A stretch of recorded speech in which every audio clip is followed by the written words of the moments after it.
Obafemi Cody Rhodes. Obafemi Cody Rhodes, Saturday Night Main Event, preview disponible. Spotify, Apple Music, Deezer, YouTube, comme vous voulez, allez voir. Je parle de ce match car il y a quelques points à soulever. Bon, des trucs qui se sont dit de gens qui ne comprennent pas le business comme d'habitude, qui ne maîtrisent pas le sujet, donc je suis là. Déjà, le show à cette forme-là, donc une main roster contre NXT, car c'est une idée qui a été pitchée par Cena. Donc vraiment une des dernières volontés de Cena, qui vraiment se veut donner de l'exposition aux petits de NXT, leur donner une lumière puissante, leur permettant de s'exprimer, de performer, de gagner en exposition, tout simplement. Et du coup, en fait, le show aurait eu une gueule bien différente si Cena n'avait pas pitché son idée, en fait.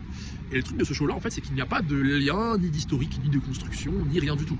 Car en fait, il n'y a pas de lien tout court. Puisque NXT et le main roster de la WWE sont deux plateformes qui n'ont rien à voir, avec des acteurs différents, des stories différentes, en plus d'avoir des exigences différentes, machin, tout ça. Et le truc, en fait, de Obafemi Cody Rhodes, c'est que, en fait, cela donne encore moins de chance à Obafemi de gagner si ce n'est pas du tout. Il y a beaucoup de gens qui espèrent voir Obafemi gagner, qui veulent voir gagner, machin. C'est impossible. Ce qu'il faut comprendre, les gars, c'est que Cody Rhodes, c'est le top guy de la compagnie. Et c'est pas aussi simple que ça, en fait. Il y a des gens, j'imagine que beaucoup d'entre vous le savent, mais vous ne comprenez pas ce que ça veut dire, un top guy, en fait. Cody Rhodes, aujourd'hui, c'est le mec qui a la compagnie sur ses épaules, c'est le mec qui a une certaine image, un certain rôle, des certaines responsabilités à assumer, il a une certaine puissance dans son booking aussi, en fait, et lui, l'image qu'il a, en fait, c'est le mec, un des moteurs principaux, déjà de la compagnie, mais surtout du main event de la compagnie, en fait. Et lui, il a une certaine crédibilité à garder vis-à-vis, du rôle qu'il peut avoir dans les programmes du main event dans lesquels il figure.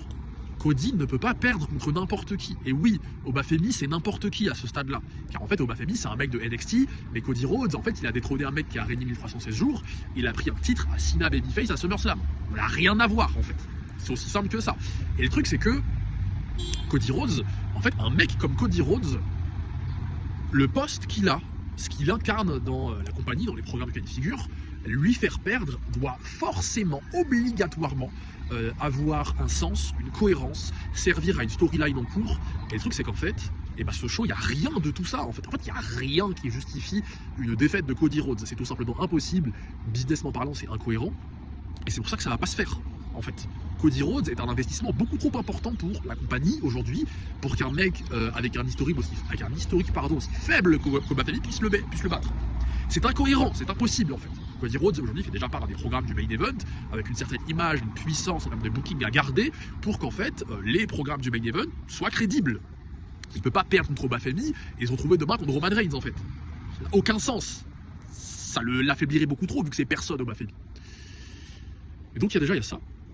Mais il y a aussi le truc en fait de Obafemi, le truc du coup comme je vous l'ai dit c'est que il n'y a pas de lien ni construction ni ces gars-là en fait, c'est exceptionnel, c'est à titre exceptionnel que ce show et cette forme-là qu'il existe machin, car c'est une idée de Cena, derrière volonté de Cena sur la fin, et voilà, tout simplement.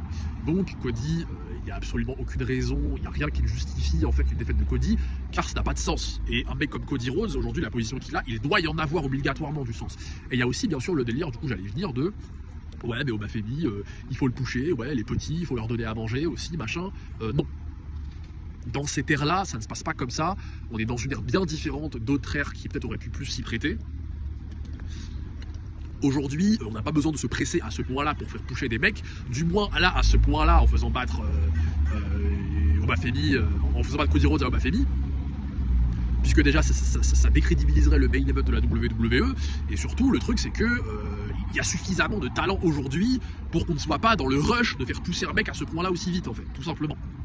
Et en plus, ça n'aurait pas tant de valeur que ça, car en fait, il n'y a ni construction, ni lien, ni story, il n'y a rien qui fait que, en fait, Obafemi aujourd'hui puisse vraiment bouffer à ce point-là, ou en tout cas exploser à ce point-là, même en battant Cody Rhodes.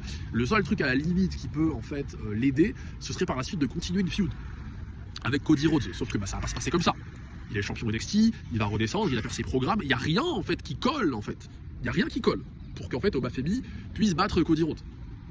Et en plus, si on peut aussi le comparer à d'autres ères, bon j'ai vu ça du côté ricain, il y a des gens qui comparent ça à Cody Rhodes, Obafemi, qui comparent ça à Cena Kevin Owens en 2015. Mais ça n'a rien à voir, rien à voir.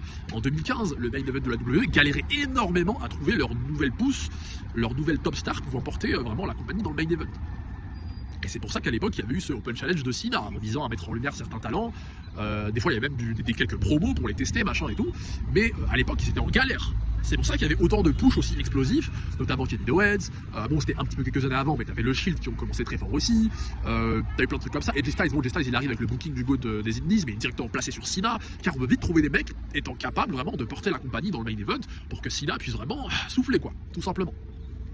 Et ils étaient en galère à l'époque. Alors qu'aujourd'hui, on n'est pas en galère, mais du tout, quoi. Et en plus, à l'époque, Cena, il était champion des États-Unis.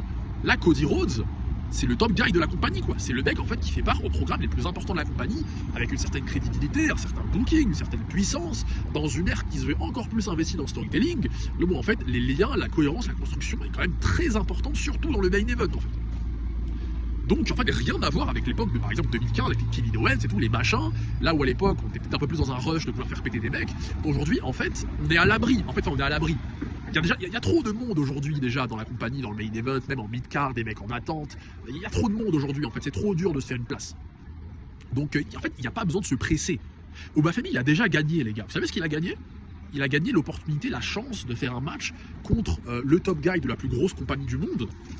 Possiblement, je sais pas, dans le main event peut-être, on sait rien.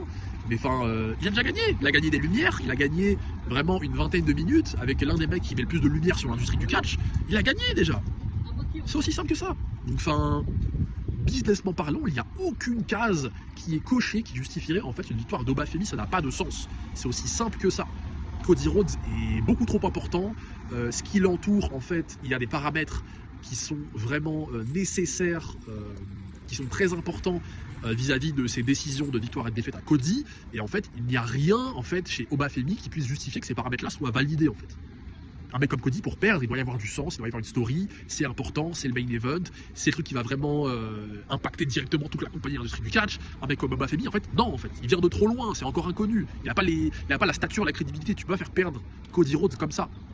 Et même dans un show de gala, encore moins dans un show de gala, tout simplement. Je crois que c'est bon. Hein.